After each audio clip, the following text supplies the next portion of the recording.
activité, en fait, c'est un projet qui s'appelle Serenity Islands. L'objectif, c'est d'avoir une plateforme de réservation d'expériences bien-être dans la Caraïbe.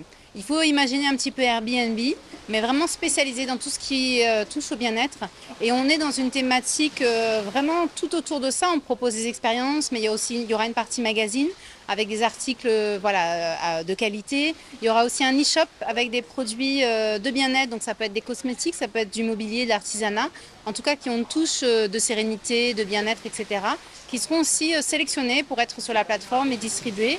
Et puis, on a une partie événementielle. Donc, ça fait 5 ans que j'organise un salon du bien-être en Guadeloupe qui s'appelle Serenity Islands, les rencontres Serenity Islands, et qui regroupe plus de 40 exposants avec plus de 800 personnes à la journée. Mon objectif, c'est que demain, ces rencontres-là, en fait, on ait également on va dire un espace Caraïbe avec des délégations caribéennes qui viennent pour parler de leur destination bien-être.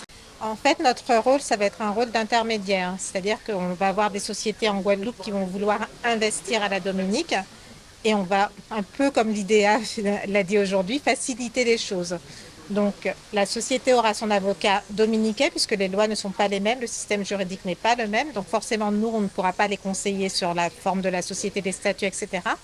Mais on va faire le lien avec le cabinet dominicain pour bien choisir quelle structure juridique, le nombre de ce qu'ils appellent les directors, par exemple, comment ils vont investir, rédiger un pacte d'associés s'ils s'associent avec des dominicains. Donc voilà, c'est un rôle d'intermédiaire pour faciliter les choses avec l'avocat dominicain. Tout là, c'est un concept qu'on a créé il y a 4 ans avec une idée tout simple, c'est de devenir le Amazon des DOM pour l'habitat. C'est-à-dire que sur la marketplace en ligne, tu trouves tous les produits qu'il faut pour la maison. Tu vas trouver du mobilier, tu vas trouver des matériaux de construction, tu vas trouver du bricolage. Il y a un ensemble de produits. Aujourd'hui, il y a 40 000 produits qui sont référencés avec l'objectif d'en avoir 1 million à la fin de l'année. C'est un gros boulot qu'on a à faire et Toutila est un projet start-up.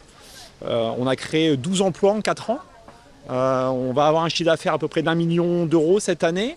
Et on fait partie des entreprises qui ont été éligibles au Village by CA, c'est-à-dire Startup French Tech. On est super fiers de ça et de continuer notre développement, notamment sur d'autres îles.